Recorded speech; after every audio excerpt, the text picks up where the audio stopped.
short follow-up video. So I backed off the coupling off of the retrofit fitting back there, so my gauges are isolated under vacuum. So just this one vacuum hose, the low side is off, the high side is open to the same high side that was connected to the system that the vacuum pump was running overnight.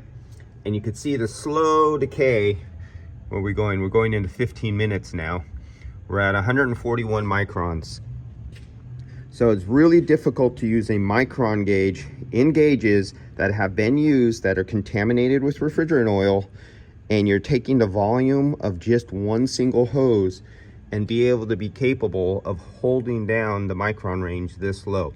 That's not an easy task to do for those of you who have micron gauges and know what I'm talking about, especially when you are hooked up to a moisture contaminated system that is 53 or 54 years old with all the original rubber. See you guys later, and hoses that are used.